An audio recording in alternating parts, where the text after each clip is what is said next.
Gracias, Flor, buenísimo.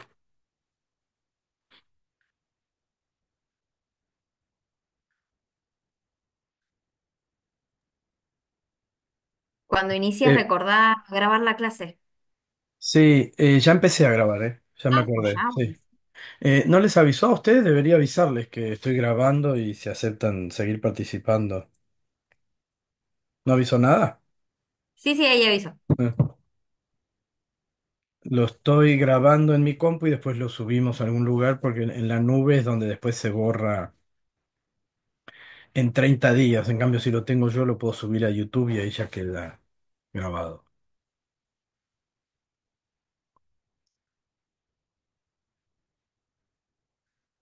Bueno, ¿les parece que comenzamos? Eugenia creo que quedó controlando ahí en el Meet y yo si no cerraba el Meet no podía prender mi cámara porque se ve que cuando la usa uno no lo puede usar el otro. Bueno, como decía Flor, disculpen los inconvenientes técnicos, pero con la licencia de Zoom, como esta licencia es paga, etcétera, necesitamos contraseñas.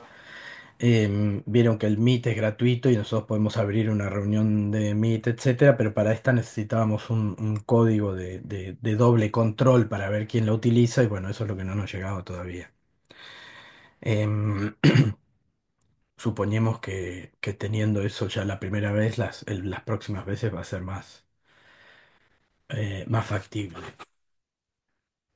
Em, bueno, antes que nada, darles la bienvenida. La verdad que para nosotros... eh, Es una alegría comenzar un nuevo cuatrimestre en la universidad pública. eh, y qué sé yo, más que alegría, también una satisfacción de ver la cantidad de personas que siguen apostando a la universidad pública, que siguen apostando a formarse, a seguir estudiando. Eso la verdad que nos pone muy contentos y muy contentas. Eh, Como ustedes saben, la universidad pública se encuentra en graves problemas presupuestarios, problemas de ataques de todo tipo, ¿no es cierto? Como que esta es una institución que no tiene demasiada utilidad, que las personas que forman no la forman bien, por un lado, que por otro lado, ¿para qué para qué gastar en educación universitaria cuando se necesitan, parece que hubiese otras prioridades en las cuales gastar esos mismos fondos? Y que también la universidad es un peligro político, ¿no? Con las movilizaciones como las que vimos ayer del 24 de marzo y como las que vemos en defensa de la universidad pública. Fíjense que la educación pública está sometida, ¿no? A esas tres cuestiones. Es un peligro, es al cohete, digamos, es un gasto superfluo. em, y es algo que no tiene calidad. Bueno, lo que van a encontrar ustedes acá y que ya vienen encontrando, porque este es el segundo o tercer año incluso de algunas de ustedes que están cursando, es que la universidad pública, a quienes tenemos algunos años más que ustedes, ya nos ha dado la oportunidad de formarnos, de estudiar posgrados, etcétera, que esa educación que ustedes reciben es una educación de calidad y que eso les va a permitir a ustedes tener herramientas para el día de mañana, tener elecciones distintas en su desarrollo profesional y en su trabajo. Tener un título universitario no nos garantiza ni tener trabajo, ni tener un trabajo mejor, pero sí nos garantiza tener opciones para el día de mañana, poder elegir un plan de vida, ¿no? Para retomar varias frases de ese discurso que hoy nos acosa y hoy ataca constantemente la educación pública, la producción de investigación, ¿no? Los planes de vida, como vamos a discutir en esta materia y como vamos a charlar hoy, no se eligen en un vacío social, sino que esos planes de vida individuales los elegimos siempre en un contexto comunitario en el cual nos formamos, y descubrimos nuestra idea de la vida buena y ese proyecto y ese plan de vida que queremos tener. Entonces, y nos interesa insistir con eso, para nosotros es realmente una alegría.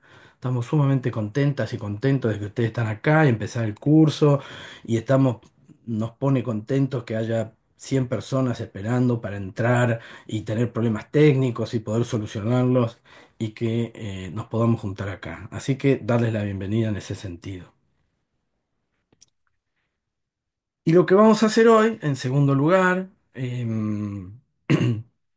además de presentarnos de esta manera, yo les decía, ya nos presentó un poco Florencia, pero para contarles, yo soy Sebastián Barros, soy docente ya hace varios años de la Universidad de la Patagonia Austral, también soy investigador de CONICET y trabajo con Eugenia, Florencia y Alicia, que Alicia está con licencia, pero también forma parte del grupo y ellas le podrán contar un poco más. Yo soy politólogo, me dedico a la teoría política y a estudiar procesos de identidades políticas y procesos de identificación. Profe, compañero en sala de espera, gracias por avisar. Sí, acá me apareció un cartel. Eh,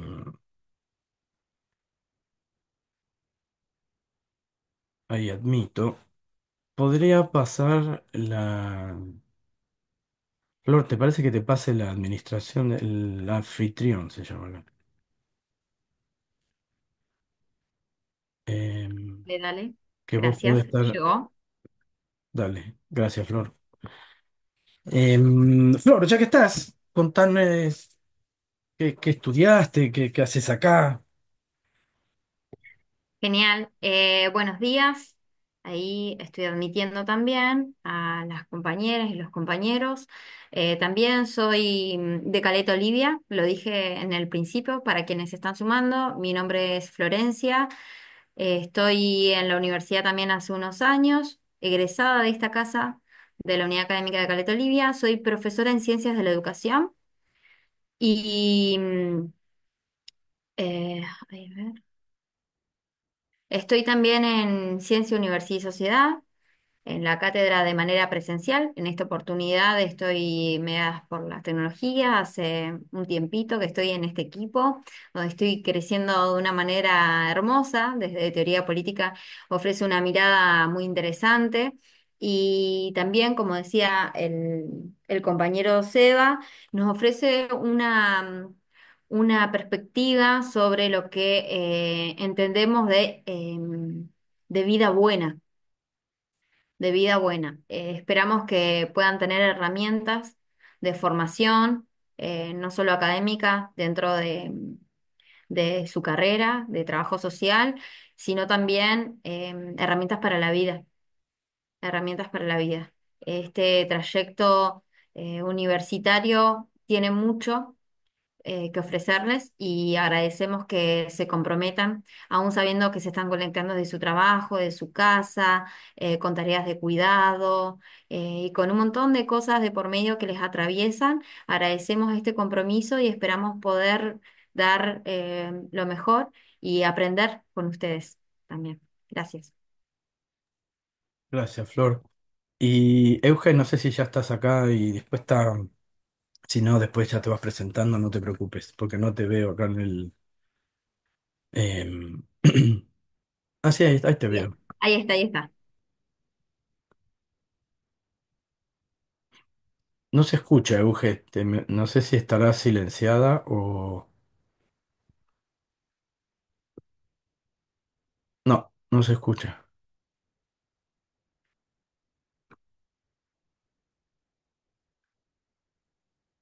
Bueno, pero...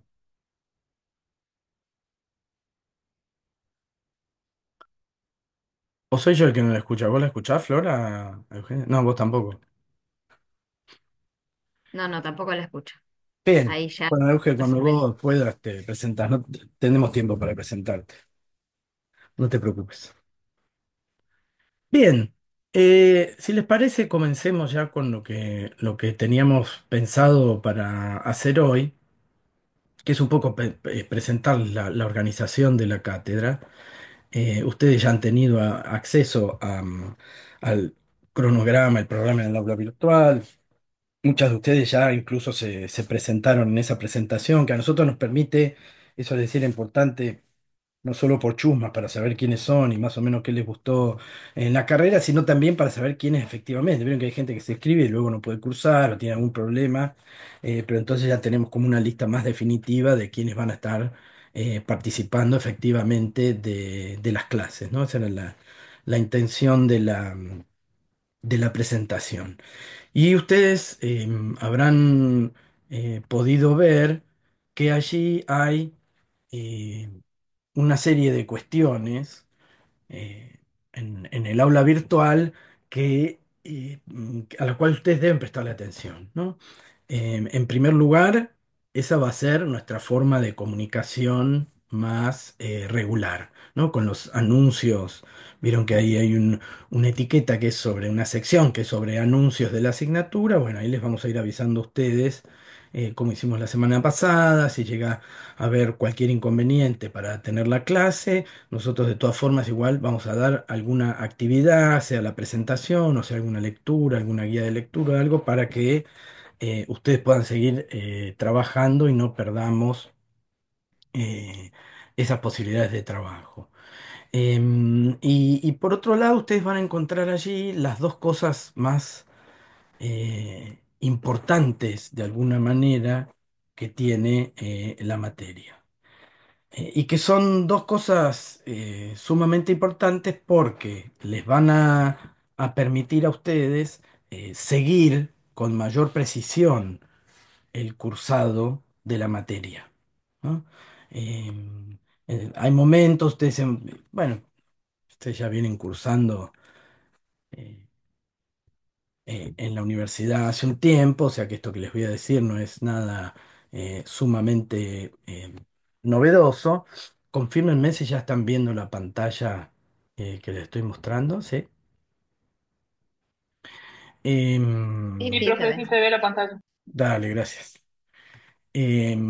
Bueno, pro Florencia, Alicia, que les decía que está con licencia, María Eugenia y yo.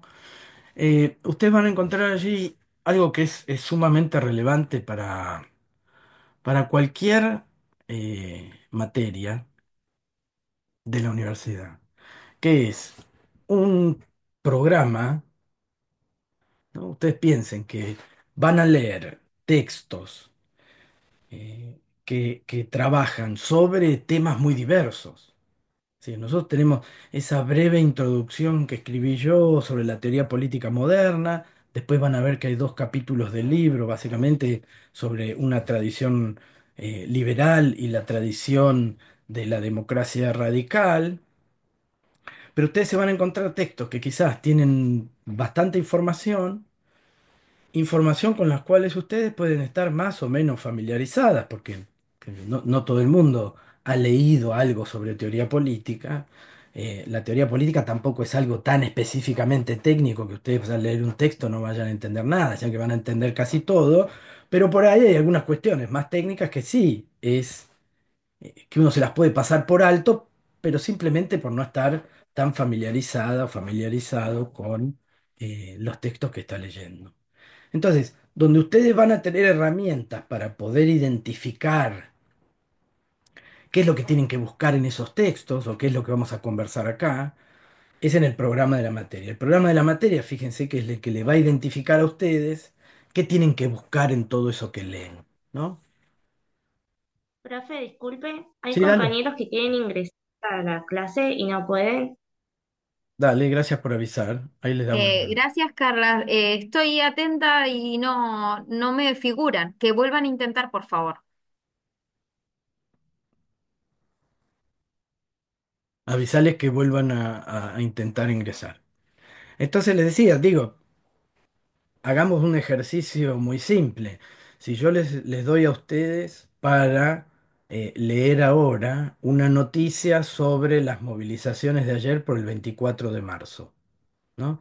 Y les digo, identifique las ideas importantes de esta noticia. ¿Ustedes qué me contestarían?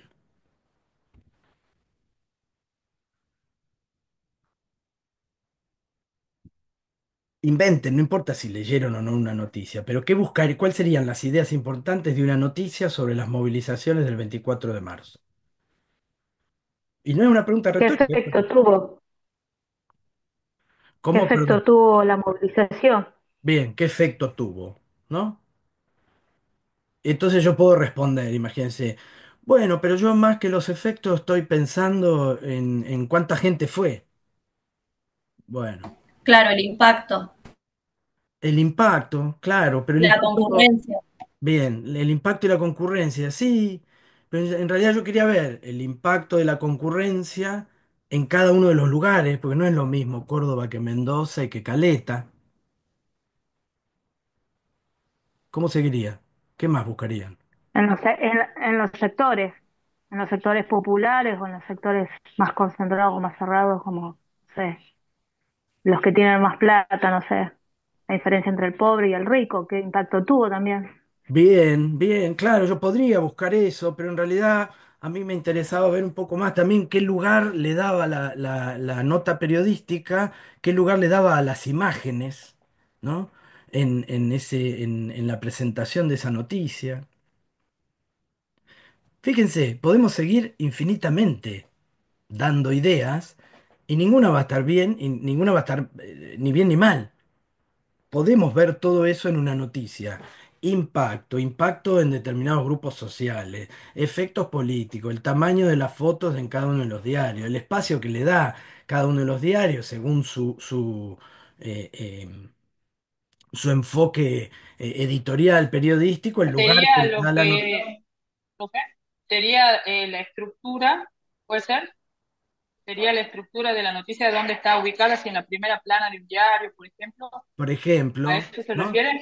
Puedo ver eso también. Puedo ver el estilo en la redacción, cómo escribe la persona que hace el informe, ¿no?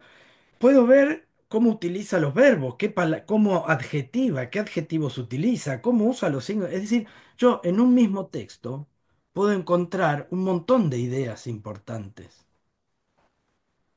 Ahora, ustedes, en toda esa maraña de textos que van a tener para leer, que no son tantos ni tan enmarañados, pero en esos textos que ustedes van a tener para esta materia, ¿cómo hacen para saber qué es lo que es efectivamente importante al momento de estudiar para la materia? Y ustedes pueden reconocer eso, primero accediendo al programa, porque en el programa ustedes van a ver cuáles son los temas de cada unidad y cómo están presentados. Y segundo, concurriendo a clase, porque obviamente que nosotros en clase vamos a ir conversando y discutiendo sobre los temas que nos interesa remarcar sobre esos textos. Entonces, muchas veces cuando ustedes les den un texto y les digo, bueno, subraye las ideas importantes, bueno, un texto no tiene ideas que son más importantes que otros, porque depende de lo que yo busque en ese texto. Recién ahí voy a poder voy a entender lo que encuentro en ese texto. ¿Sí? Entonces yo tengo que leer ya tratando de pensar con anterioridad qué es lo que estoy buscando en este texto.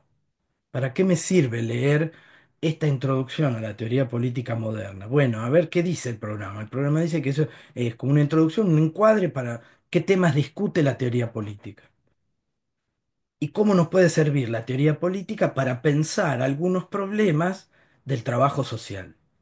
Porque tampoco tenemos que olvidarnos de eso. Nosotros acá estamos leyendo teoría política, pero para hacer algo con eso en relación a nuestra carrera. Y si uno se pone a pensar medio rápidamente y por arriba, ¿y qué me puede decir la teoría política a mí del trabajo social? ¿Qué le puede aportar la teoría política a alguien que tiene que negociar en una Secretaría de Desarrollo Social de un municipio cuántos fondos hay para comprar alimentación para personas que lo necesitan? Estoy inventando y ustedes cuando yo invente sobre trabajo social y la intervención en trabajo social, por favor, corríjanme con toda confianza. Porque una de las cosas más importantes que no nos cansamos de remarcar en este curso es, ustedes pregunten todo lo que quieran, no teman preguntar, como hizo la compañera recién, que prende el micrófono y pregunta, eso está buenísimo. Prende el micrófono y dice, che, hay compañero esperando. Che, tengo esta idea. Ustedes participen, no se preocupen. No existen las preguntas tontas, las preguntas pueden ser unas más fáciles, otras más difíciles, pero eso ayuda a que uno se acuerde de una cosa, se acuerde de otra. Ustedes interrumpan con confianza que no hay ningún tipo de problema.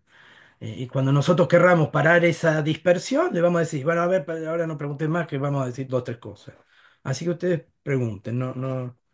No tengan vergüenza o temor de preguntar o qué van a pensar. No, vamos a pensar muy bien de ustedes si interrumpen y preguntan.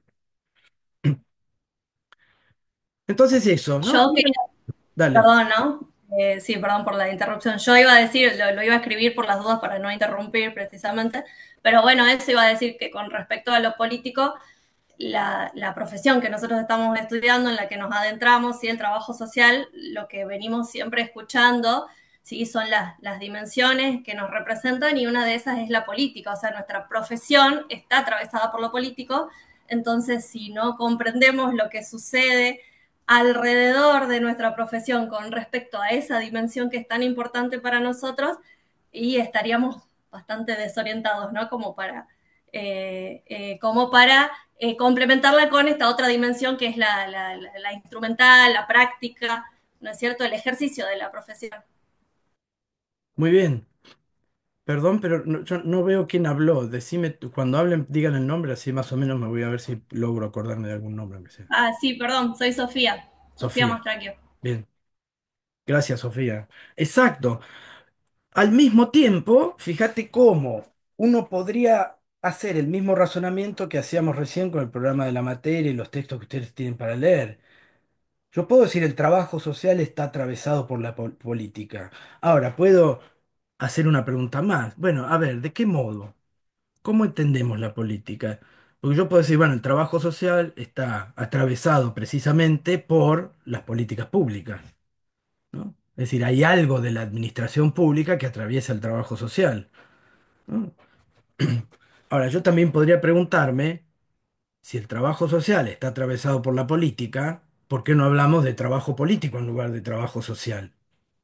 ¿Qué significa social cuando es un adjetivo de trabajo en esta licenciatura o en este plan de estudios?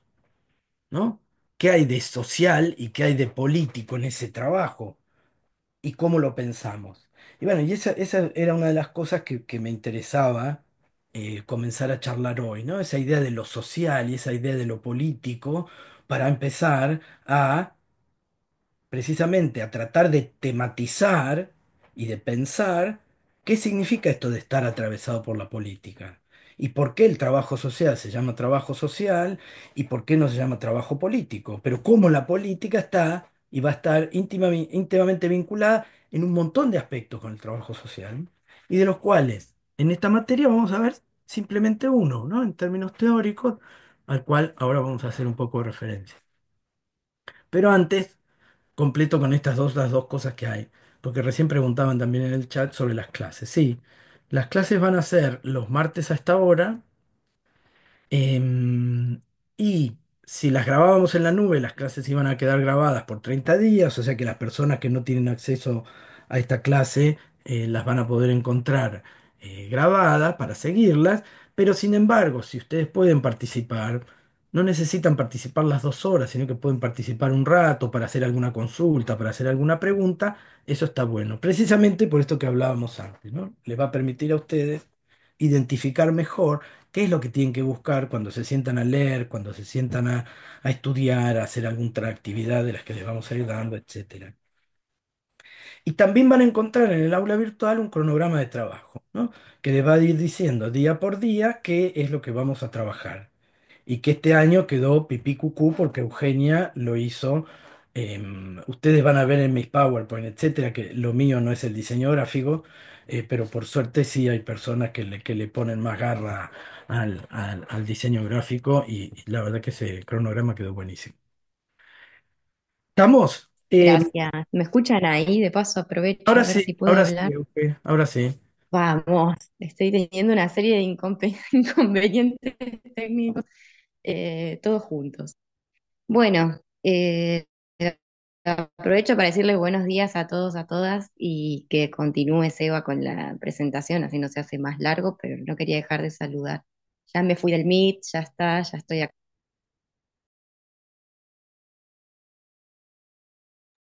Bien, Euge, perfecto. Bien, ¿alguna duda hasta acá respecto a las clases, etcétera? Respecto a la evaluación, eso seguramente que va a aparecer, em, y está muy bien que así sea. Em, Respecto a la evaluación, ustedes van a tener una serie de evaluaciones parciales que ya les vamos a ir dando la fecha, la modalidad, etcétera.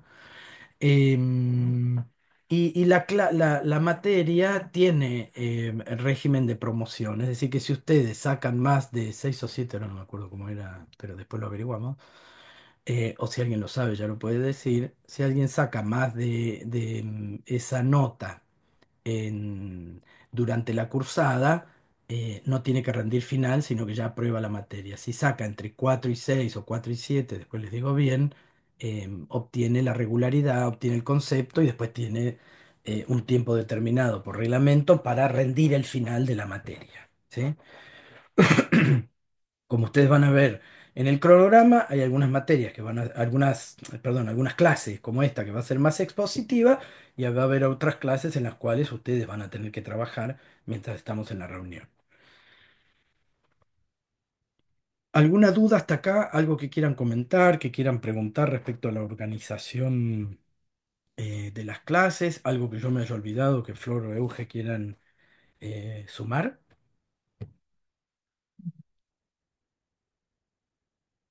Este horario queda fijo, profes, a las 10. Sí, sí, este horario queda fijo, es el horario que tenemos para utilizar el Zoom también.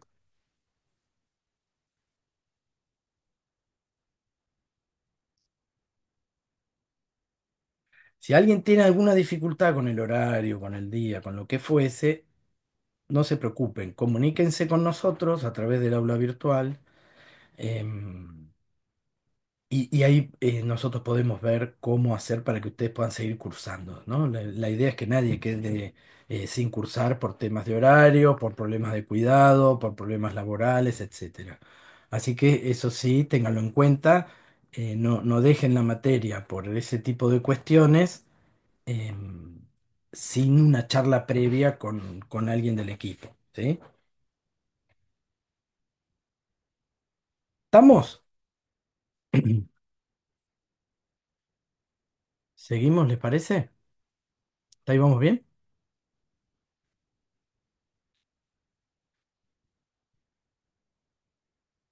Bien, ahí veo que había personas que participaban en el chat y yo no lo había visto, ¿no? Porque cuando estoy en presentación me cuesta ver el chat, pero no Buen se día, preocupe. profe. Sí, buen día. Buen día, profe. Mi nombre es Miranda María. Mi dificultad es que yo no me cargaron en la plataforma, o sea que yo no figuro con respeto para entregar los trabajos y eso. Tengo ese inconveniente. Bien, eso tendrías que... ¿En qué sede estás? En la sede de cuatro. Bien, tendrías que comunicarte ahí en la sede para que te inscriban en la plata y carguen en la plataforma. Bien, profe, gracias. ¿Sí? Porque veía que ya el primero hay que entregar un trabajo práctico y yo no tengo a dónde entregarlo. Eso que me traiga una consecuencia, algo, porque si no figuro, a veces tardan en cargarlo también. Y mirá, la última vez que nos pasó eso, la persona terminó detenida por la policía. Em, pero bueno, después la alargaron, no te preocupes, no vas a que está presa mucho tiempo. Em, no hay problema con eso. Vos hacé el trámite para que te registren y después vemos, ¿sí? No se Listo, preocupen profe, por ese gracias. trabajo práctico inicial que todos sabemos de los problemas que pueden llegar a tener, etcétera, así que no se preocupen, ¿sí? ¿Alguna otra duda o consulta? ¿No? Bien, pasemos entonces en este rato que nos queda, a ver qué hora es. Son las 11, nos queda una horita más o menos. Pasemos a ver de qué viene esta relación entre teoría política y trabajo social, pero sobre todo cómo la vamos a pensar en esta materia, ¿no? Y todo, obviamente que todo lo que digamos acá no implica que no haya otras formas de vincular la política con el trabajo social. Por ejemplo, como les decía, a través de pensar ciertas políticas públicas, ¿no? y a pensar el lugar que el trabajo social y todo lo que ello implica respecto a la vida comunitaria pueda estar vinculado de un modo a otro con la política como actividad práctica incluso, ¿no? Como actividad militante, como actividad de quien milita en un partido político y tiene que gobernar una comunidad. Es decir, allí también va a haber una politización del trabajo social en cierto sentido. Y también va a haber allí un atravesamiento, como decía Sofía hace un rato, de la política al trabajo social. Pero la manera en que lo vamos a pensar nosotros, en una materia que es teórica además, ¿no? Fíjense que ahí sería una pregunta interesante para hacer, ¿no es cierto? ¿Cuál es la relevancia del trabajo teórico? ¿Qué nos va a permitir hacer el trabajo teórico?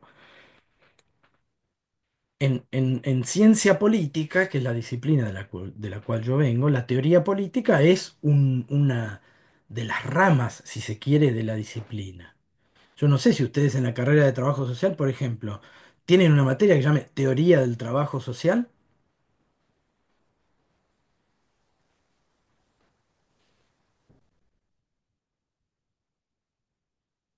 ¿Me escuchan? Perdón. ¿Tienen una materia que se llama teoría del trabajo social? No, profe, todavía no. Hasta acá, va, en mi caso, cursé el primer año, así que ahora estoy empezando el segundo. Y tuvimos, por ejemplo, o sea, talleres y taller de integración y fundamentos y construcción histórica del trabajo social. Sí, por Bien. ahí en lo que es En, taller. en fundamentos, ¿no? Quizás tuvieron alguna mirada más teórica, sospecho. Entonces, ¿qué significa hacer teoría? ¿Por qué es importante hacer teoría? Bueno, desde el En punto de vista... fundamento y en ciencias sociales. Bien, bárbaro. En fundamentos de ciencias sociales es una materia distinta o es una materia que se llama ciencias sociales? No, no, ciencias, era iniciación a las ciencias sociales y fundamentos. Esos dos más o menos estaban como medio relacionados. Bien. Entonces, fíjense, ¿cuál es la relevancia del trabajo teórico, del trabajo más conceptual? El trabajo teórico, fíjense, que implica abstraerse un poco del trabajo empírico, del dato, de la intervención, ¿no? De la información sociodemográfica que puedo tener al momento de llegar a tener que intervenir en una situación, ¿no? Lo que implica el trabajo teórico es abstraerse un poco, ¿no? De esa empiria, de ese trabajo empírico, de esa realidad, si se quiere, palpable y a la cual yo puedo acceder con los sentidos y tratar de pensar conceptualmente, es decir, ver más en general cuáles son los principios con los cuales yo voy a leer ese dato, esa empiria, ¿no? ¿Cuáles son los presupuestos ontológicos, ¿no? La ontología es el estudio de lo que es el ser, ontológicos para operar sobre esa empiria, sobre ese dato, sobre ese hecho que yo voy a obtener, además, a partir de un trabajo también epistemológico distinto, ¿no? El trabajo teórico en la teoría política es un trabajo ontológico, de cuáles son los principios con los cuales yo entiendo el mundo social. El trabajo epistemológico es el trabajo que me va a permitir saber a mí cómo conocer esa vida real, esa empiria, eso que yo, a lo cual yo sensorialmente, por un diálogo, por lo que escucho, por lo que veo, por lo que huelo, por lo que puedo tocar, adquiero, ¿no? Entonces ahí hay una distinción que es importante remarcar en relación al trabajo teórico. El trabajo teórico es un trabajo ontológico. El trabajo epistémico es un trabajo metodológico, ¿no? Que me va a permitir a mí metodológicamente resolver cómo voy a conocer ese mundo al cual yo voy a acceder a través de ciertos presupuestos ontológicos para bajar esto a tierra. Si yo tengo una situación en las cuales tengo que intervenir, un problema social en el cual yo tengo que intervenir, yo voy a ir a esa intervención cargado de una mochila de presupuestos ontológicos, que van a operar como prejuicios, ¿no? En el buen sentido de la palabra prejuicios, juicios previos. Yo voy cargado con una noción de qué entiendo por un sujeto de la intervención, cómo entiendo que ese sujeto actúa, qué tipo de intencionalidad le voy a poner a ese sujeto, le voy a adscribir a ese sujeto. Pienso que es un sujeto que actúa intencionalmente, como vamos a ver después que es un agente, ¿no? Una persona que tiene agencia para actuar autónomamente, o asumo que es una persona abrumada por la pobreza y que por lo tanto no puede actuar autónomamente y que yo soy quien le tiene que decir cómo tiene que actuar, ¿no? Entonces ahí ya tengo presupuesto. ¿Cómo voy yo a la situación? Nadie va desnuda a la situación de desnuda en términos conceptuales a la, bueno, y en términos reales espero que tampoco, pero nadie va en un momento cero de la teorización y de la conceptualización. Yo estoy esperando algo de ese sujeto, asumo cosas de esos sujetos. Esos son esos presupuestos ontológicos con los cuales yo trabajo, teóricos en ese sentido. Y luego voy a tener ciertos principios epistemológicos, de ver qué tipo de entrevista tengo que tener para reconocer algunos orígenes o razones de ese problema que tengo que atacar con la intervención. ¿Qué tipo de entrevista, qué tipo de datos necesito para conocer esa actitud, esa intencionalidad que yo estoy adscribiendo al sujeto? Ahí tengo un problema epistemológico, un problema metodológico, ¿no? Entonces, en ese sentido es que vamos a trabajar nosotros más conceptualmente, en términos ontológicos. Y vamos a trabajar sobre tratar de pensar esa relación entre individuo y comunidad, ¿no? ¿Cuál es la relación entre individuo y comunidad? ¿Cómo pensamos esa individualidad hoy? Nosotros al momento que tenemos que hacer profesionalmente trabajo social. ¿Cómo entiendo a ese individuo? ¿Qué tipo de racionalidad le adscribo? ¿Es un ser racional? ¿Es un ser reactivo? ¿Es un ser que tiene la capacidad de elegir una idea de la vida buena? ¿O esa idea de la vida buena se desprende de la comunidad en la que ese sujeto participa? ¿No? Entonces, tratar de conceptualizar la relación entre individuo y comunidad. Eso no, eso es una de las cosas iniciales, podemos ir charlando. Y obviamente que si se les ocurren otras, mucho mejor. Este es recién el inicio. Una de las cosas que podemos ir pensando desde la teoría política es esa, ¿cómo entendemos nosotros la relación individuo-comunidad? ¿Qué es la vida comunitaria? ¿Qué es el individuo? Y como vamos a charlar ahora en un ratito, ¿cómo surge esa idea de individuo? Porque esa idea de individuo no existió siempre, es bastante reciente, es muy moderna esa idea de individuo. No así la idea de comunidad. Entonces, esa relación entre individuo y comunidad, que hoy obviamente la pensamos como una individualidad que en relación a su comunidad tiene ciertos derechos, ¿no?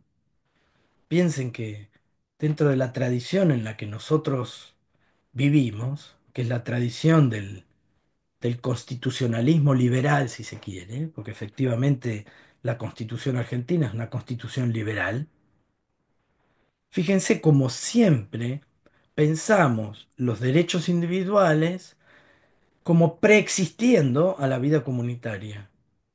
Es decir, tantos ustedes como yo nos consideramos individuos con derechos que son anteriores a la comunidad.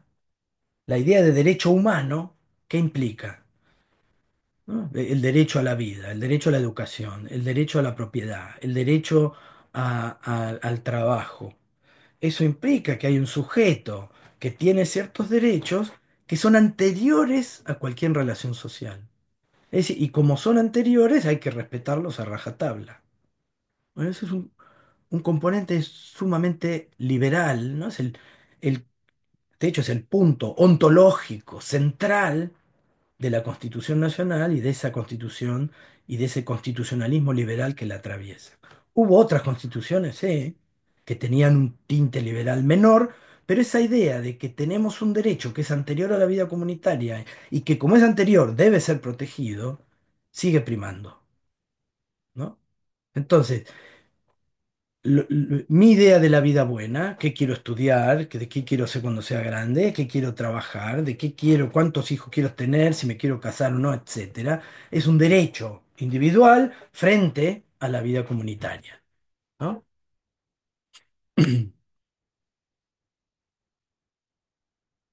Es decir, que nosotros pensamos a esos individuos como portadores de derechos, y eso para ustedes es un punto central, medio que estoy hablando de una verdad de perogrullo la que estoy diciendo, ¿no? Digo, ¿qué hace el trabajo social si no es precisamente intentar garantizar ciertos derechos dentro de esa vida comunitaria que ni el Estado, ni el funcionamiento del mercado, ni esa propia vida comunitaria puede garantizar y puede satisfacer? El trabajo social viene a operar precisamente sobre esas fallas, ¿no? Fallas del mercado, fallas de la vida comunitaria, fallas estatales, fallas de lo que fuese, fallas de la vida familiar, ¿no? Dentro de esa vida comunitaria, de lo que fuese que está funcionando de una forma poco precisa, por decirlo así, ¿no? Y además, sumamos una complejidad más hoy en esa relación individuo-comunidad, que es la existencia de un sujeto que ya no tiene, no habita solo un mundo de la vida. No es un sujeto como el campesino medieval que vivía en el campo, ¿no? Vivía de lo que cultivaba, era un campesino de la gleba, tenía un señor feudal que lo lo fijaba a su tierra, es decir, era un sujeto que no se podía desplazar para ir a trabajar a otro lado, porque el sujeto no era propietario de la tierra, sino que el sujeto pertenecía a la tierra, ¿no? Hay una novela muy linda de una novela muy linda de Umberto Eco que se llama Baudolino, eh, se los escribo en el chat. ¿Dónde está el chat? Bueno, no encuentro el chat, después si me hacen acordar se lo escribo. Ya me perdí, no sé si estoy en el Meet o en el Zoom, por eso no sé dónde está el chat. La novela se llama Baudolino, donde uno puede ver en el mundo medieval cuál era el lugar de la idea de individuo, ¿no? Y hay una serie de novelas que se llaman Los Pilares de la Tierra, ¿no? Que son distintos tomos que van eh, la historia va cambiando con la construcción de una catedral, ¿no? Y tardaban 1000 y pico de años en construir una catedral, entonces alrededor de esa construcción de la catedral el autor va siguiendo toda una serie de personajes y eso nos muestra muy bien la vida medieval y qué distinta era a la vida moderna, ¿no? Donde el trabajo ya circula y el trabajo ya se mueve. Entonces ahora pensamos en distintas comunidades de la vida, es decir, ese sujeto frente al cual se reclama, se necesita, se demanda o se obliga a cierta intervención, ya es un sujeto que no tiene esa vida única de campesino de la gleba. No, es un sujeto que, por un lado, es una persona que está desempleada, por otro lado, es una persona que es víctima de la violencia de género, por otro lado, es una persona acosada por las deudas, por otro lado, es decir, hay distintos mundos de la vida, una complejidad de la vida contemporánea operando sobre ese sujeto, ¿no?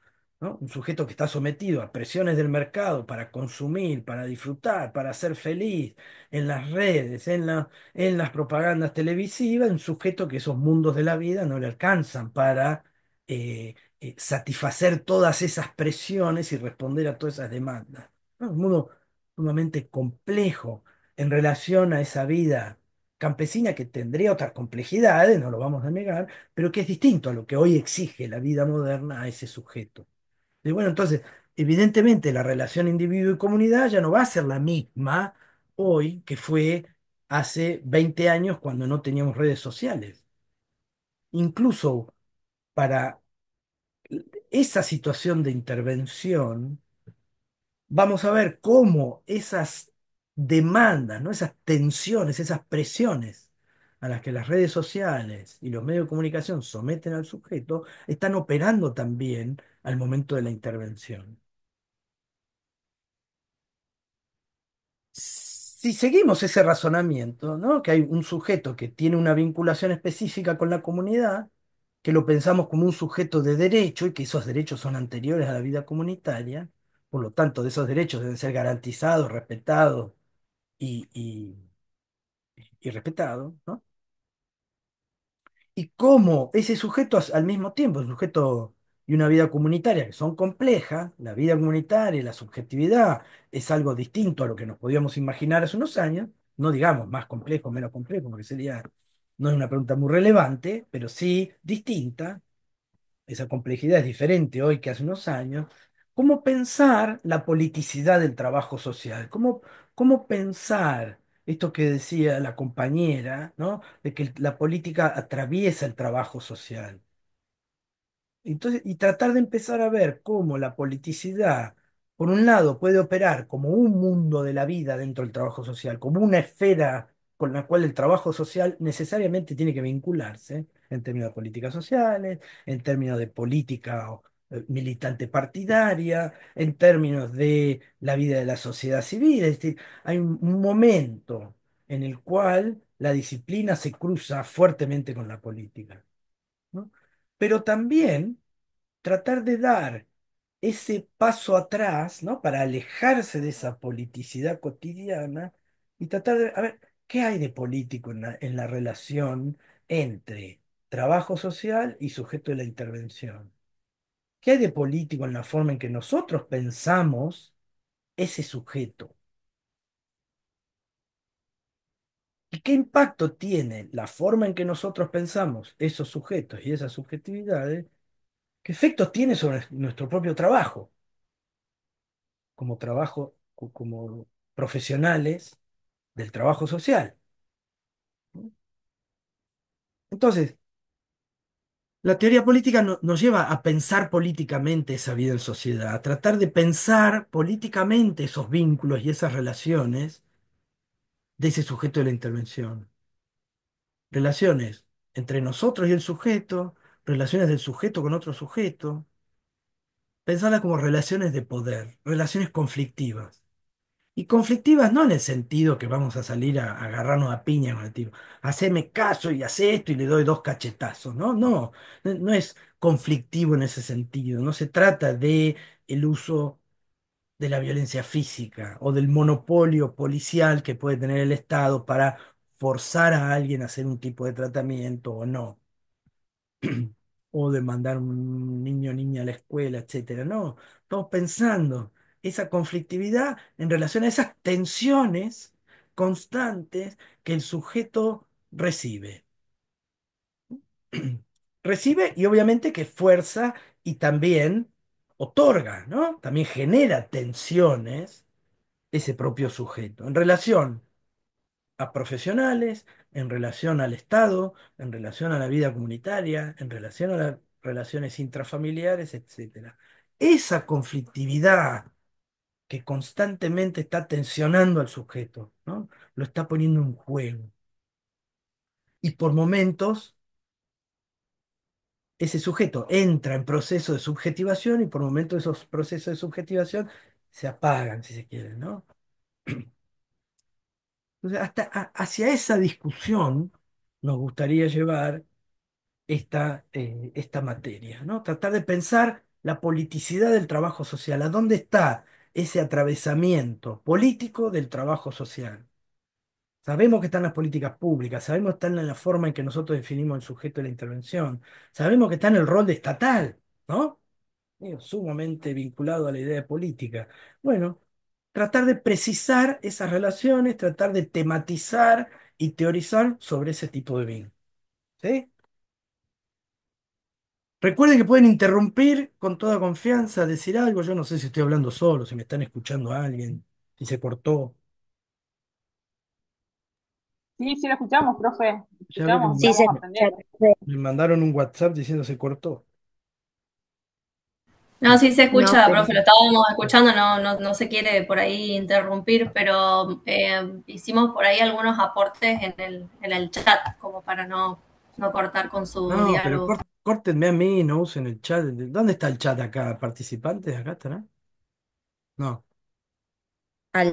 ¿Por qué no veo el chat? Lado de participantes. No, al lado de participantes dice uso compartido de pantalla. Ah, Control ah, remoto. claro, porque vos estás desde la Más, acá está chat.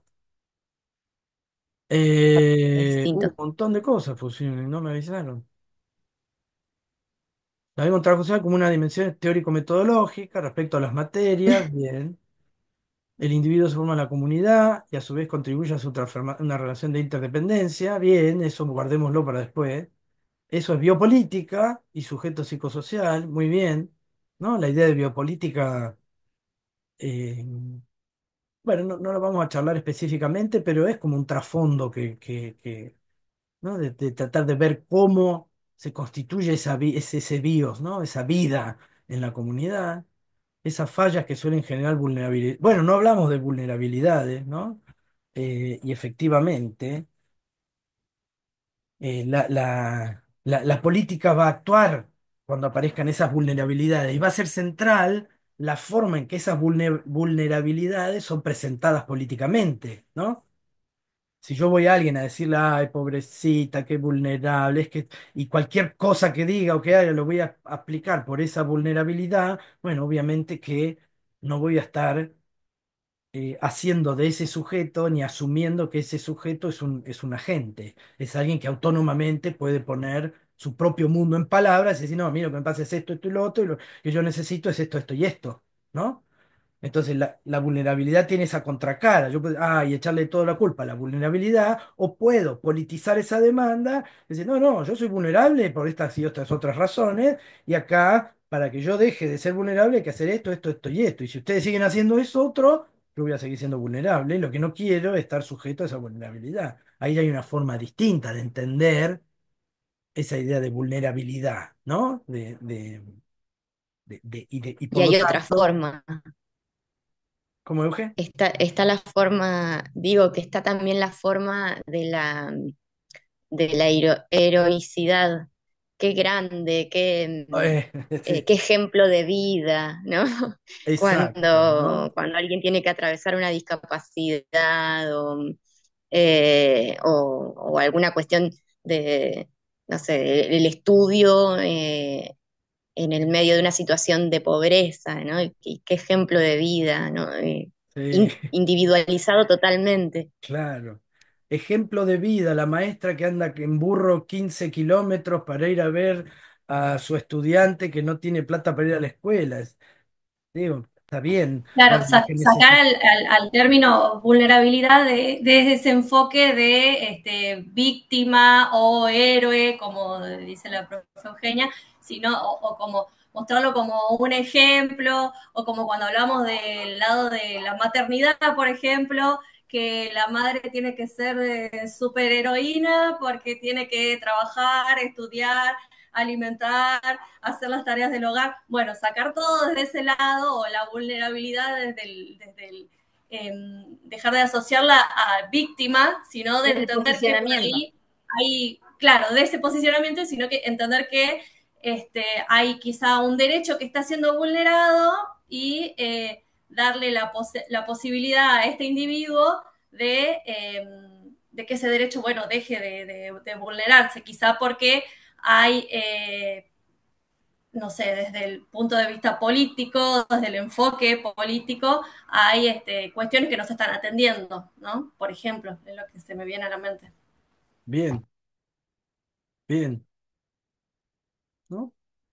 Pero fíjense cómo en esos ejemplos que estamos charlando acá, ya aparece esa idea de relaciones de poder y de conflictividad, ¿no? Y estamos trabajando sobre una noticia que habla sobre esa heroicidad de la que hablaba Euge, ¿no? De esa resistencia heroica a la necesidad. Bueno, ahí ya estamos viendo cierta conflictividad al momento de, bueno, ¿cómo vamos a pensar lo vamos a pensar como un sujeto vulnerable? Bien, tiene vulnerados sus derechos. Bien, ¿qué hacemos? ¿No? ¿Lo tratamos como un ser heroico, entonces le compramos un burro nuevo? Y va a depender mucho de eso, ¿no? De esa forma de entender la heroicidad, de ese posicionamiento que nosotros tengamos ¿no? Y que tratemos de sacar de ese lugar al sujeto, de ese lugar de víctima y de ese lugar de vulnerable y ponerlo en otro lado a ese sujeto. Intentar arrancarlo de ese lugar o generar las condiciones para que ese sujeto salga de ese lugar, se arranque de ese lugar, ¿no? Muy bien. Entonces, hagamos un pequeño... Me voy a apurar ahora y cualquier cosa, si voy muy apurado, ustedes me frenan, si hay algo que no se entiende. Esto que voy a decir ahora está en el texto que ustedes tenían para leer y no creo que tengan dificultades en hacerlo, pero repasemos algunas de las cuestiones, ¿no? De dónde aparece esa idea de individuo? Porque esa idea de individuo de la que estamos hablando, de sujeto de derecho, no es, eh, no es natural, ¿sí? No es algo que nos acompaña a nosotros desde siempre, sino que es una idea moderna y por lo tanto tiene, no sé, no le vamos a poner fecha, pero tiene unos siglos, por decirlo así, ¿no? No vamos a fechar procesos históricos de transformación filosófico-ontológica, ponerle fecha es medio ridículo, ¿no? Bueno, cierro el chat así puedo ver la... Y ustedes cualquier cosa me avisan si tienen alguna, ponen algo en el chat y si no me interrumpen, ya saben.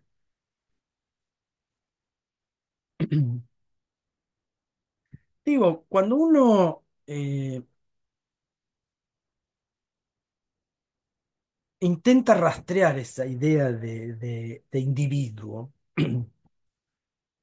lo que vamos a encontrar, primero, que no es precisamente algo novedoso, ¿no? Y que esa relación entre individuo y comunidad que decíamos, que mencionábamos recién, era bastante particularidad, ¿no? Ustedes habrán visto en la escuela secundaria, y si no lo vieron no importa, pero digo, en la antigua Grecia la idea de polis, ¿no? La idea de ciudad-estado, ¿no? Cuando se habla de Atenas en las películas, o de Esparta en la película 300 o de Atenas en la película que ahora no me voy a acordar el nombre, pero que se trata de una mujer que participaba de las discusiones de las discusiones más actuales sobre desarrollo tecnológico y sobre ciencia en la Grecia antigua, ¿no? Cuando uno ve la relevancia de esa comunidad, tenía un trasfondo sumamente interesante. Y que era que para los griegos, algo que nos caracterizaba como seres humanos era precisamente que vivíamos en una polis, que vivíamos en una comunidad distinta a otras comunidades. Fuera de la polis solo vivían los dioses y las bestias, los dioses y los animales. Entonces, el carácter del ser humano pasaba precisamente por la posibilidad de vivir en esa comunidad. Yo solo podía considerarme un ser humano, y por lo tanto solo podía considerarme un individuo como tal, si pertenecía a una determinada comunidad. Ustedes habrán escuchado alguna vez hablar de Sócrates, ¿no? Y cómo Sócrates elige perder la vida, la condena a muerte, antes de ser eh, expulsado de Atenas, Desterrado. ¿no? Desterrado de Atenas. El ostracismo, esa idea de destierro, era una condena para esos sujetos, que era una condena peor que la condena a muerte. Es decir, Sócrates prefiere morir antes de ser desterrado de la ciudad a la cual le daba a él su carácter de ser humano. Vivir fuera de una comunidad me transformaba en un animal o en una deidad, ¿no? En una diosa o en un dios. Y fíjense cómo el adjetivo de polis es la idea de política. Es decir, que todo lo vinculado a la vida de esa comunidad y de los sujetos que vivían en ella era política. Lo social no existía como tal. Hablarle de lo social o de la idea de sociedad a alguien que vivía en el siglo V antes de Cristo, 500 años antes de Cristo, no tenía sentido.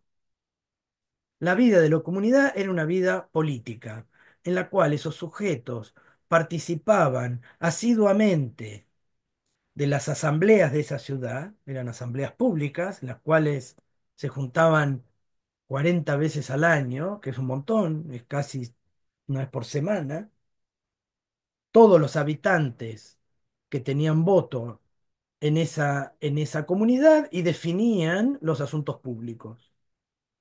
Muchos de los cargos públicos eran por sorteo, otros se elegían, otros no, ¿no? Los que se referían a la vida militar, etcétera, no se elegían, ¿no? Sino que se elegía al mejor guerrero, obviamente, y lo elegían entre los guerreros, pero había muchos de esos cargos públicos que eran sorteados, ¿no? Entonces, hablar de lo social y de la sociedad para un griego, una griega, no tenía sentido, ¿no? Ahora bien, ¿de qué dependía el lugar que esas personas ocupaban en esa vida comunitaria? ¿No? Esa, esa comunidad estaba constituida alrededor de una idea, una profunda idea de igualdad, que intenta estar representada en esa línea recta, ¿no? Horizontal, con dos flechas que ustedes ven ahí, ¿no? Donde dice la horizontalidad de la soberanía. Ahora bien, esa idea de igualdad, porque obviamente si a mí me constituía como ser humano el hecho de vivir en Atenas, eso suponía que a ustedes también. Es decir, las personas que estaban alrededor mío en esa asamblea y que iban a votar por el destino de esa comunidad y que iban a tomar decisiones por el destino de esa comunidad, también se transformaban, eran seres humanos porque vivían en Atenas, ¿no? Con lo cual, eso nos hace iguales. Somos iguales en tanto todos compartimos esa pertenencia comunitaria. Ahora bien, esa igualdad tenía límites. Los esclavos, quienes se dedicaban al trabajo manual, artesanos, etcétera, y las mujeres no eran sujetos de esa igualdad. ¿Y por qué no eran sujetos de esa igualdad? Precisamente porque no tenían, no poseían logos. La palabra logos, ustedes la van a ver traducida de distintas formas. Y la forma más corriente en que la van a encontrar es la idea de razón, de racionalidad. Pero el logos también pasaba, ¿no? La forma de expresar esa racionalidad era la idea de tener palabras, de poner el propio mundo, de poder poner el propio mundo en palabras. Imagínense que la idea de lógica, ¿no? De sociología, lógica, antropología, derivan, ¿no? Precisamente de esa idea de logos, ciencia, razón. Pero la razón se expresaba en palabras, en quienes tenían la capacidad de expresar lo bueno y lo malo, lo bello y lo feo, lo justo y lo injusto. Un esclavo tiene palabra, pero el esclavo solo podía expresar dolor y necesidad. No podía expresar belleza, no podía expresar justicia, no podía expresar bondad. ¿Sí? La mujer tampoco. Y dentro de los varones solo podían tener eh, ese carácter de poder participar de la asamblea y de ser sujetos que pueden poner su propio mundo en palabras, quienes tenían el tiempo disponible para hacerlo. Es decir, básicamente quienes no tenían que trabajar para sobrevivir, quienes llegaban a la casa y tenían la comida hecha, quienes llegaban a la casa y no tenían que salir a cazar o a buscarse el morfi, ¿no? Fíjense cómo eso también lo podemos traer a hoy, ¿no? Al tiempo del sujeto, el tiempo del trabajo, el tiempo del ocio, el tiempo que ese sujeto tiene para invertir en sus vínculos sociales, ¿no? En ese trabajo social que el sujeto tiene que hacer para vivir en comunidad hoy. Cierro el paréntesis. Entonces, esa igualdad, esa horizontalidad, de la vida comunitaria en Grecia tenía un límite, que eran las excepciones al logos, ¿no? Y ese logos lo que iba a expresar en la vida griega era una ética comunitaria, lo que ellos llamaban un etos comunitario, fíjense ahí en la diapositiva. Ese etos son los valores, las virtudes, todas las tradiciones que hacen a la vida comunitaria, ¿no? El etos comunitario era el que proveía las formas y las oportunidades para que el sujeto lleve precisamente una vida ética, así como política es el adjetivo de polis, ética es el sustantivo de etos, ¿no? Del etos comunitario, de esas costumbres, tradiciones, valores. No está pensado simplemente en la ética como la podemos entender hoy de manera moderna, como una distinción este, entre bien y mal, ¿no? De actuar bien y actuar mal, sino que es una vida ética de acuerdo a los principios y valores, ¿no? Que posibilitan las virtudes de esa vida comunitaria, ¿no? Una vida ética es la vida en la cual confluyen, ¿no? Una determinada forma de ser del sujeto, de ser un sujeto virtuoso, una idea de la vida buena, que puede elegir su idea de la vida buena autónomamente.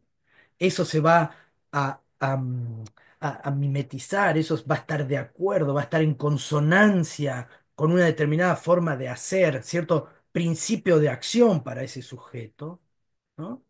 Que va a ser precisamente esas virtudes de la vida comunitaria, esa idea de poder decir la verdad en una asamblea, decir, no, a mí me parece que lo que hay que decidir en esta comunidad es tal cosa y tal otra, y decirlo de forma franca y de forma plena, sin esconder nada, ninguna otra intencionalidad detrás del discurso, ¿no? Un principio de acción, de decir la verdad, ¿no? Dice que es una forma de ser, un principio de acción y esa vida comunitaria, eso hace a la vida ética. Cuando todo eso coincide, está bárbaro, no hay desorden, no hay conflicto, viene alguien, dice lo que piensa, el resto opina, dice lo que piensa, elegimos a una persona para que dirija esa, esa comunidad, ¿no?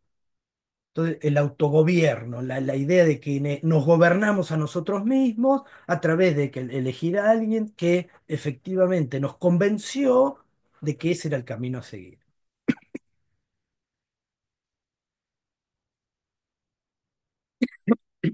Perdón, ¿eh?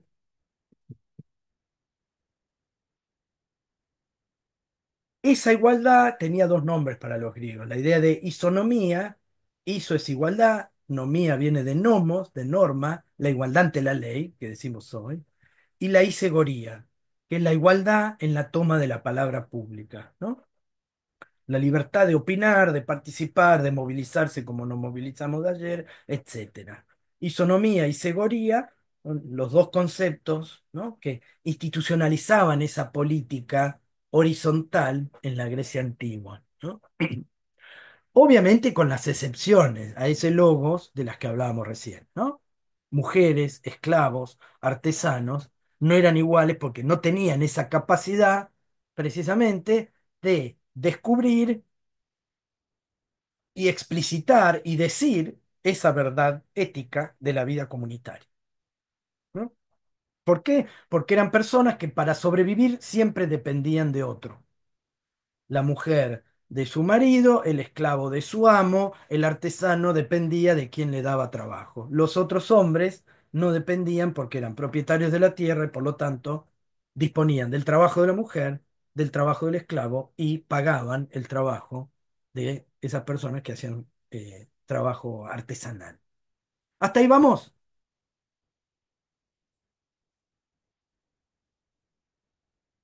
¿Sí? ¿No? En Sí, el yo chat no creo. dijeron nada. ¿Hola? ¿Me escuchan? Yo te sigo, Seba, ¿eh? Estoy con Bien. una alarma acá de fondo, por eso no participo mucho. ¿Qué sucede? Ah, buenísimo, ya me escuchan. Buenísimo. ¿Qué sucede cuando esto comienza a cambiar? Y bueno, y ahí hagamos un salto, ¿no? Pasamos de la Grecia antigua al medioevo, donde la vida va a estar organizada de otra forma. y la relación entre individuo y comunidad va a ser distinta. Si en Grecia veíamos que era imposible hablar de una individualidad como la pensamos hoy, eso no quiere decir que no existiera Platón, no existiera Aristóteles o no existiera Sócrates como individuos, sino que aquello que definía la relación entre el individuo y la comunidad y aquello que definía la identidad del individuo no era su propia unicidad, ¿no? Sino que era precisamente la participación en la vida comunitaria. Sócrates era griego y era alguien porque vivía en Atenas y cuando lo quisieron desterrar, prefiere morir antes que ser desterrado, porque morir, repito, implicaba dejar de ser ser humano, ¿no? Se alienaba en otra cosa, Dios o bestia. En el medioevo lo que vamos a encontrar es una manera mucho más jerárquica y vertical de entender la vida social, ¿no? Fíjense que si antes la entendíamos, ¿no? Con esa horizontalidad de la isonomía y la isegoría, ahora, no sé si ustedes alcanzan a ver mi mouse cuando yo está esto compartiendo la pantalla, pero si pueden ver Sí, esa se ve, se flecha ve. de la izquierda, ¿no? Es una flecha que va de arriba hacia abajo, donde lo que va a primar es una lectura religiosa del mundo, ¿no? Y obviamente que esa lectura religiosa del mundo implica que quien gobierna la comunidad ahora no es alguien eh, elegido por el convencimiento de sus pares, como en esa vida democrática griega, sino que es alguien elegido por Dios, ¿no? Dios es quien le da autoridad a ese monarca, las distintas teorías más paternalistas del poder político, premodernas, hablan de esa idea de paternalismo. Es decir, bueno, teóricamente, si Dios le dio el mundo a Adán, ¿no? Que fue digo, el primer hombre, y Dios de ese modo le dio el mundo a Adán, es para que Adán lo gobierne. ¿No? Y evidentemente se lo dio a Adán y no se lo dio a la mujer, a Eva, por lo cual evidentemente quienes tenían derecho a gobernar esa comunidad eran los descendientes varones de Adán, para cumplir con esa idea divina de la soberanía, con lo cual cada monarca en ese momento era de algún modo descendiente de Adán, y por eso, y así es la forma en que se justificaba y se legitimaba esa idea divina del poder.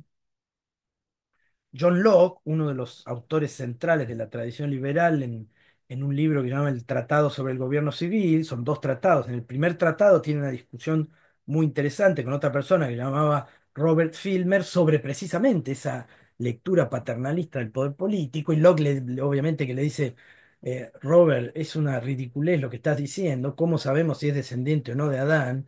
De hecho, es tan descendiente de Adán como yo en ese sentido, entonces eso es una razón estúpida para justificar la existencia del poder soberano. El poder soberano en Locke va a ser justificado de otra manera, pero bueno, Locke ya es un autor moderno, no es un autor del medioevo tardío, donde esa lectura religiosa es la que ordena la vida comunitaria de forma vertical y donde el cuerpo de la vida social es pensado como un rebaño, ¿no? Como un organismo, donde hay alguien, ¿no? Un pastor que dirige ese mundo, ese rebaño, y le va otorgando funciones y capacidades a cada una de esas partes que componen ese organismo, ese rebaño. Obviamente que esa organización, como les decía antes, era vertical y con profunda jerarquía, ¿no? Dios le dio el mundo al monarca, el monarca daba la tierra a los nobles y los nobles gobernaban a la plebe y a los siervos de la gleba, que como les decía, pertenecían a la tierra, ¿no? Ese campesino que estaba muriendo de hambre porque no tenía para comer, no tenía la posibilidad de desplazarse al condado vecino o al ducado vecino, donde sí estaban comiendo, porque precisamente pertenecía a la tierra y esa tierra estaba a cargo de ese noble que si se iba, lo iba a buscar y lo traía a los latigazos, ¿no? Y eso es lo que yo les contaba que se ve tanto en esa novela Baudolino de Humberto Eco como en esa trilogía que es Los Pilares de la Tierra. Y de Los Pilares de la Tierra también tienen una serie, por si les interesa y la pueden buscar en alguna plataforma pirata, porque no sé si está en alguna de las del streaming más conocidas.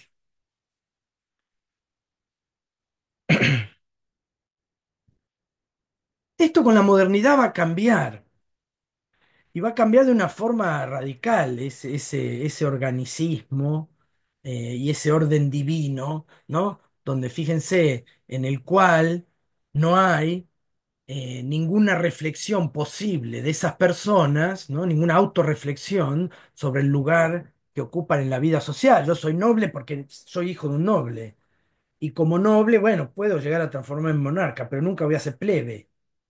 Y quien nació en la plebe y no va a llegar a noble. ¿No? Solo en las novelas románticas del siglo XVII y XVIII sucedía eso, ¿no? En la Eran vida como lugares bien definidos, profesor. lugares bien definidos y de los cuales el sujeto no podía escapar. Y es más, no solo no podía escapar, no podía ni siquiera autorreflexionar sobre ese lugar que tenía predefinido. Porque donde levantaba un poco la voz o decía, bueno, che, yo por qué soy pobre y vos no, eh, iba a la hoguera, digamos, ¿no? Era muy simple. Comparado con lo que dijo anteriormente, o sea, con lo que dijo de Grecia, que solo, por ejemplo, podían votar los que vivían en la polis, el resto no. Entonces, esto sería en un orden parecido, por donde los plebes no tenían ningún lugar y los nobles solo respondían al monarca. Y el Bien. monarca era Dios. Bien. Ahora, en la Grecia antigua, la plebe, ¿sí? Eran esos 4000 y pico, ¿no? De propietarios que sí votaban, ¿no? Después, bueno, lo van a encontrar en el texto. Hubo unas reformas políticas en las cuales los pobres empezaron a votar, porque lo que había ya era un principio de autoctonía y no solo un principio de poseer la tierra, y eso es lo que, bueno, las críticas conservadoras a la democracia van a criticar en Grecia, ¿no? Pero sí, tal como lo presentamos hasta ahora, la plebe no votaba. La plebe en Grecia empieza a votar después de ese siglo quinto antes de Cristo del cual estábamos hablando ahí. Así que efectivamente ahí hay lugares predefinidos, ¿no? Si los lugares antes estaban predefinidos en la Grecia antigua por la posesión, ¿no? Por tener esa capacidad de poner el propio mundo en palabras, el logos, que se le negaba a esos pobres, a esos artesanos, esclavos y a las mujeres, ahora los lugares sociales no están definidos por tener o no logos, sino por esa lectura religiosa del mundo, ¿no? ¿Quién es la cabeza del rebaño y cómo esa cabeza del rebaño va organizando la vida social de forma muy similar a cómo se organizaba la vida religiosa, ¿no? De la iglesia en ese momento. Pero exactamente, hay lugares prefijados para esos sujetos de los cuales ese sujeto no se puede correr de allí. Sí, perdón. O sea, profe, que tanto en lo horizontal como en lo vertical sí había límites, Había límites, límites, exacto, o sea, se exacto. limitaba. Yo pienso que más que límite era un orden, o sea, que no se podía cruzar un orden, el que estaba más arriba, el que iba mandando el de abajo, no había otro lugar, o sea, estaban predefinidos, si vos nacías en este, era en ese, y si vos nacías noble, eras noble toda tu vida. Bien, y por eso, pero la idea de límite implica eso, ¿no? Hasta acá va este, hasta acá va el otro, y hasta acá va este otro. En el caso de la dispositiva que estamos mirando, ¿no? Fíjese cómo va bajando. Ahora, la flecha no sube, ¿no? La plebe es plebe. Ese es su límite, ¿no? A eso se refería la compañera. Sí, efectivamente. Exacto, profe. No hay reflexión sobre el lugar que yo ocupo en esa vida social. Soy así porque Dios hizo así el mundo. ¿Eh? Digo, fíjense cómo hoy, digo, vivimos en una sociedad moderna y la presentación que yo estoy haciendo tiene cierto determinismo, ¿no? Cierta necesariedad en decir de los griegos al medioevo y de los medioevos a la modernidad, pero aún hoy hay discursos que plantean que la naturaleza hizo el mundo así, por lo tanto no habría que cambiarlo, ¿no? Sobre todo con los cambios de género, por ejemplo, ¿no? la diversidad sexual. Ah, no, hay mujeres y hombres. Y eso está definido por la genitalidad, ¿no? Biológicamente por la genitalidad. Bueno, ahí es, también hay Sí, un eso se ve límite. ahora. Justo cuando estaba es verdad eso, profe, disculpe, pero es No, no, verdad, se está viendo cuando estaba leyendo el, la bibliografía, se denota mucho que hoy es como que estamos volviendo a eso, o sea, re loco, es ilógico, pero sí, es como que, exacto. sí, es como dice usted, hay dos géneros, masculino o femenino, y no hay otra diversidad, es verdad eso, y se lo está viendo ahora en la modernidad, o sea. Por eso, Estamos en pleno siglo XXI y empezar a de vuelta a cuestionar cosas es ilógico. sí, sí, discusiones que ya tuvieron en el año 1300, 1400. Volvemos a discutirlas, ¿no? Em,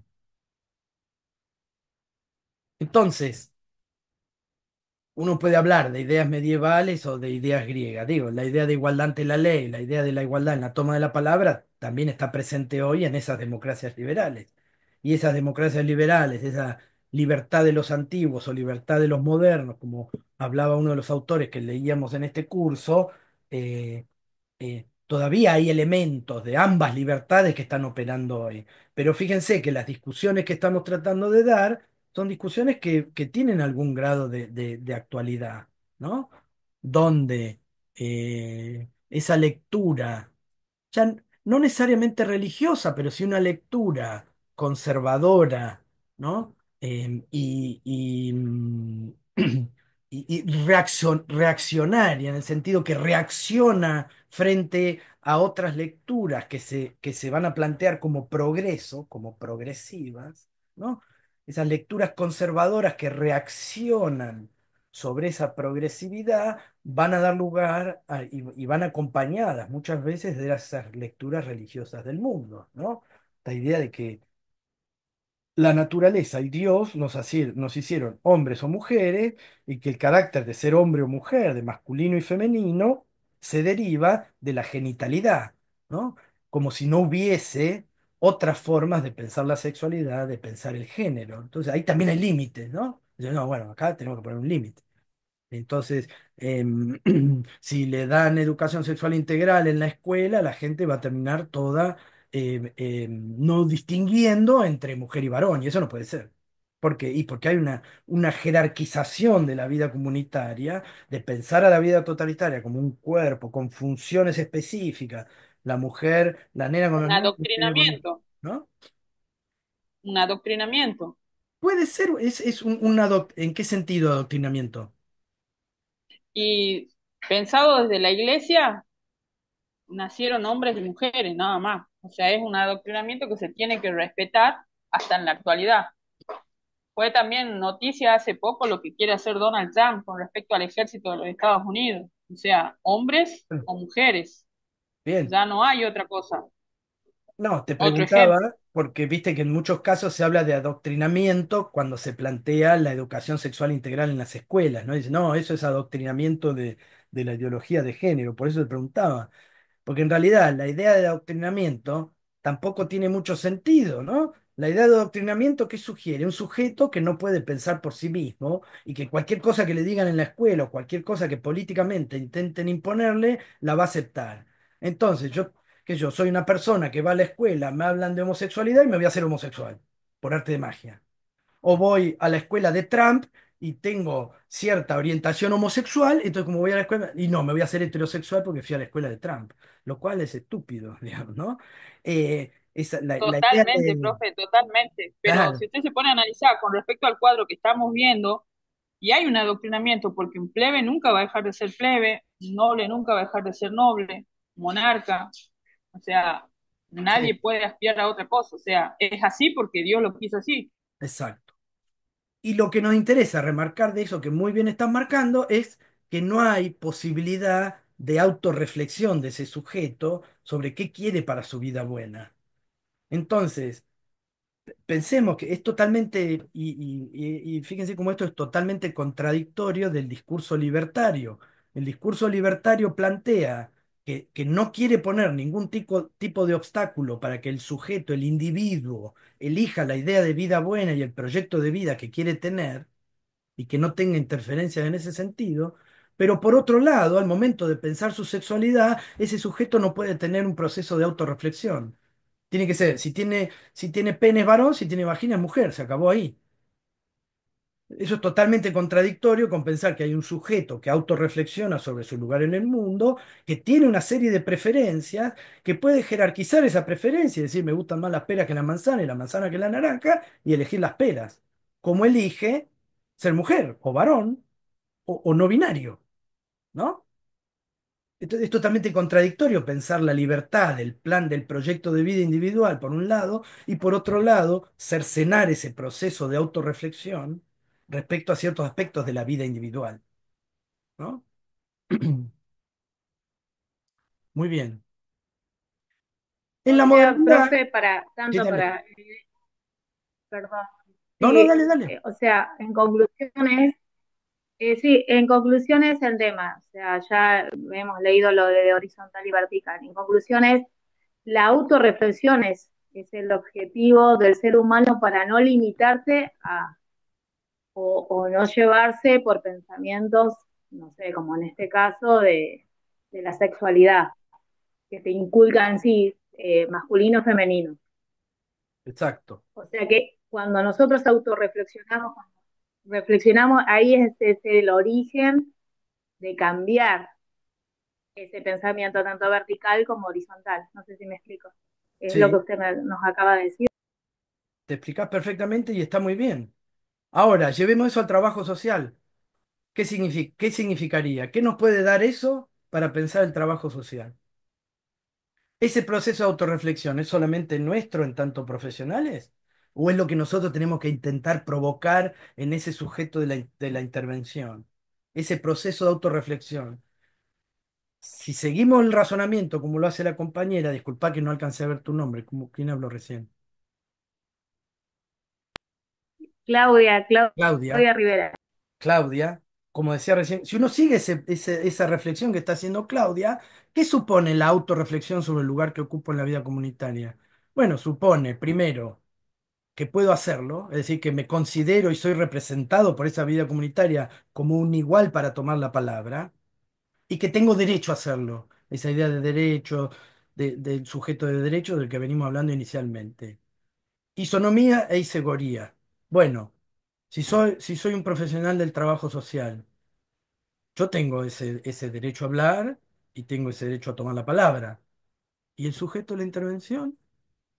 ¿Cómo lo voy a asumir? ¿Como un sujeto autorreflexivo? ¿O como un sujeto abrumado por la pobreza, la necesidad, las adicciones, la violencia, etcétera, etcétera, que no puede decidir, que no puede reflexionar, ¿no? ¿Y qué querés, pobre? Mirá dónde vive. ¿Y qué querés, pobre? Mirá cómo lo tratan. ¿Y qué querés, pobre? No pudo ir a la escuela, ¿no? Ahí vamos, muy bien.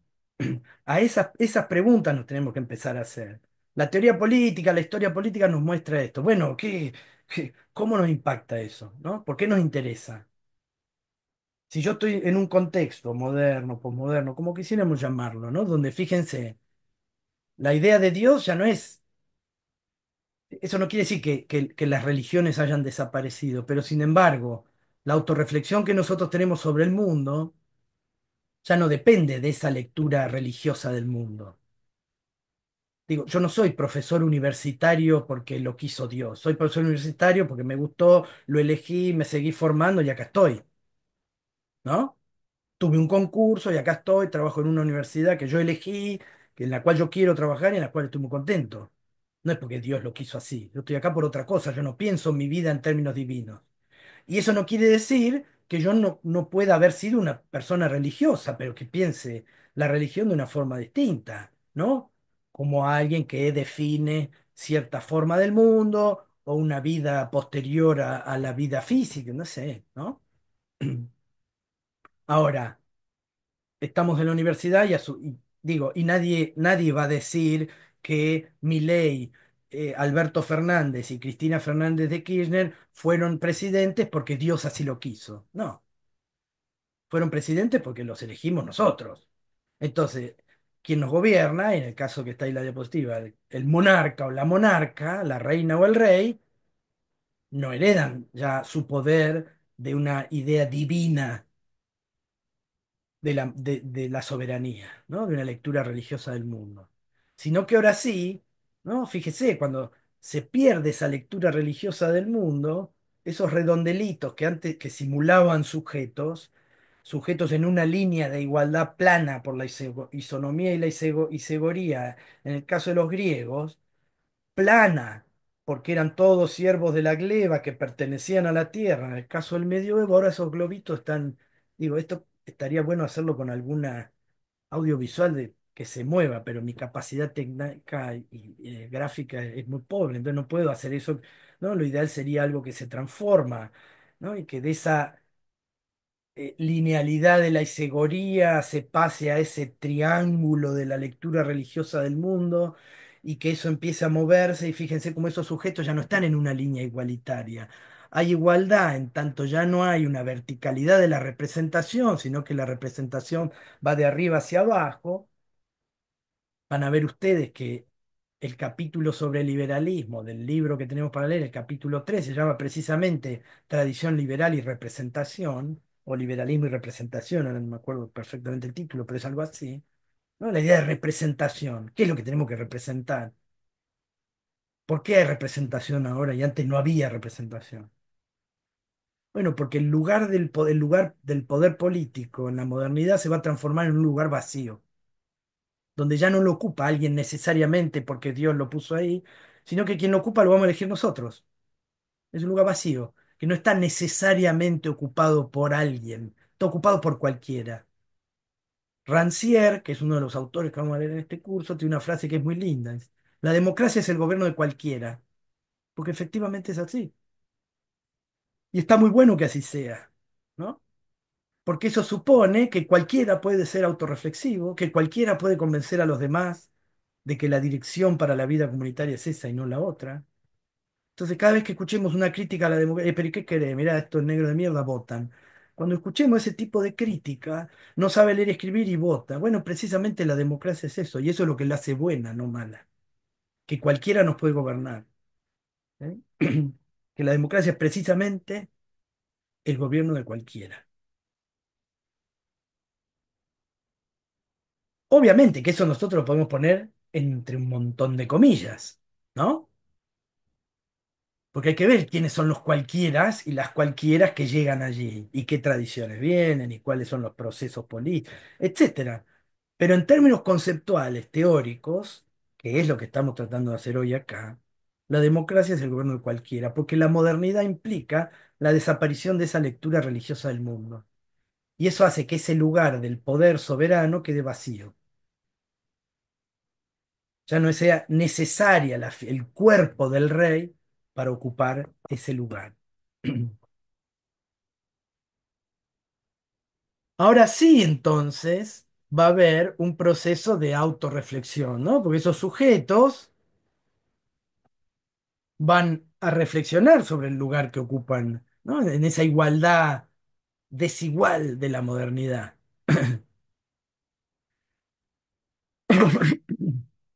Perdón. Ustedes en el texto van a encontrar un montón de elementos de cómo va cambiando esto, ¿sí?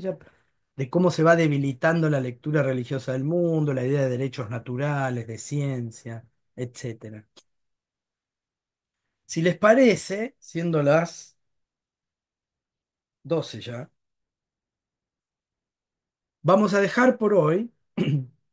No me faltó tanto, la verdad, pero bueno, con que perdimos un poquito de tiempo al principio, no alcancé a terminar. Pero si les parece, seguimos con esta idea de modernidad y la relación individuo y comunidad. La semana que viene, si miramos en el cronograma, vamos a ver que el 1 de abril tenemos clase y ustedes tienen que leer para el 1 de abril el capítulo 3 y 4 del libro de Del Águila y Vallespín. El capítulo 3 que la autora ahora no me la voy a acordar, y el capítulo 4 que es de otro autor y tampoco me lo voy a acordar, sobre la tradición liberal y la tradición de la democracia radical. Nos tomamos unos minutitos para terminar con lo que tenía preparado para hoy sobre la teoría política moderna y pasamos a esos dos capítulos. ¿Les parece? Sí, profe, Bárbaro. perfecto. Está anotado. Profe, Em, Fíjate que ahora se me perdió el Zoom, fíjate una cosa. Acá está.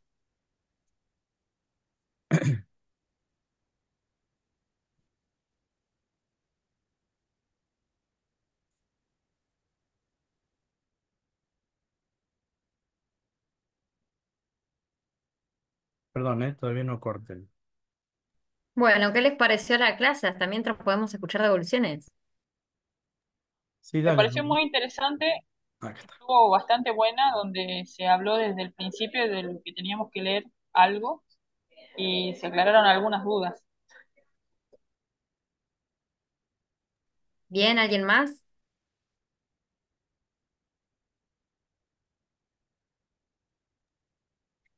Gracias, Sofi. Sí, la idea es poder escucharles también, así que el momento que necesiten usar el micrófono, háganlo, lo hace súper enriquecedor. O escribir en caso que no puedan, como dice Sofía. ¿Alguien más que quiera compartir? No te preocupes.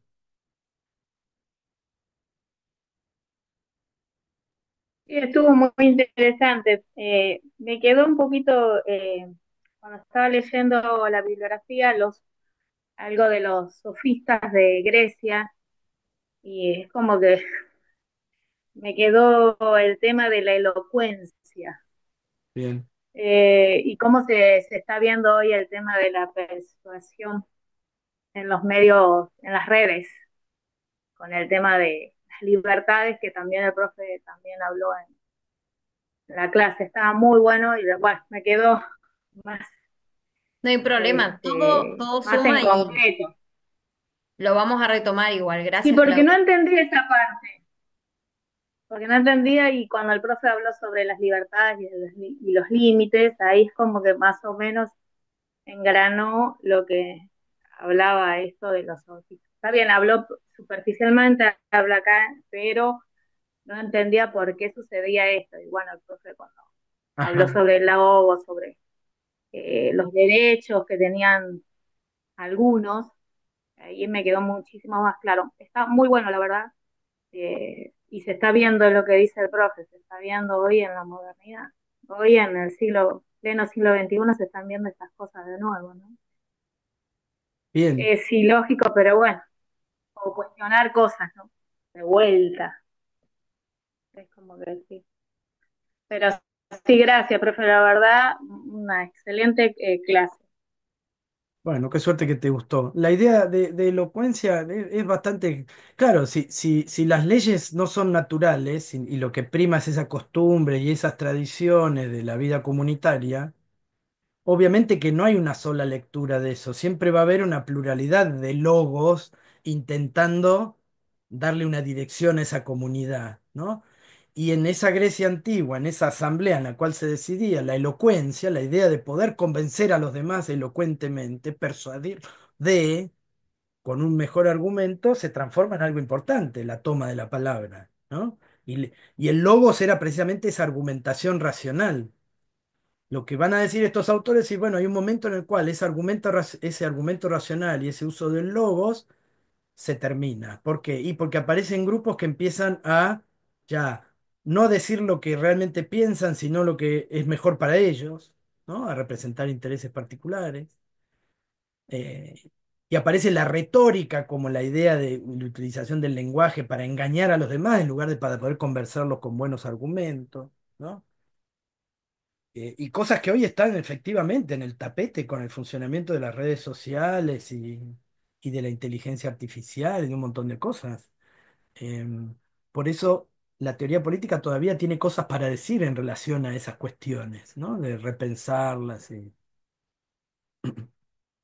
Claro, Hay eso de la un, autorreflexión, hay un que es detalle, los algo. sofistas eran aquellos, dentro del contexto de la antigua Grecia, eran aquellos especie de asesores, podríamos pensarlo, eh, privados que se les pagaba para que les enseñen en el arte de la oratoria, porque imagínense que las asambleas había que hacer un uso de la palabra, sostener los argumentos, y estos sofistas te asesoraban y te brindaban herramientas para que vos puedas fortalecer ese arte de la oratoria.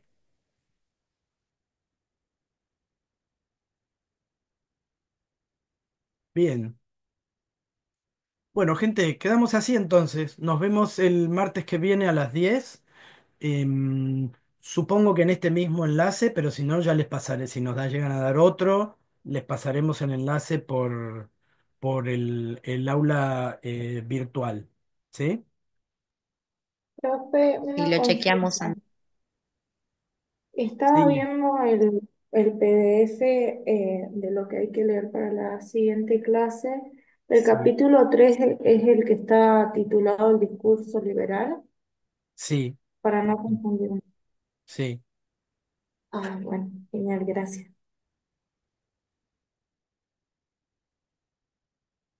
Bien. Bueno, nos vemos entonces el martes que viene. Que sigan Bueno, bien. nos Buena vemos. semana. Saludos. Chao, profe. Chao. Hasta Gracias. luego, Hasta profe, que esté muy luego. bien. Chao, Chao, profe, profe, gracias. gracias.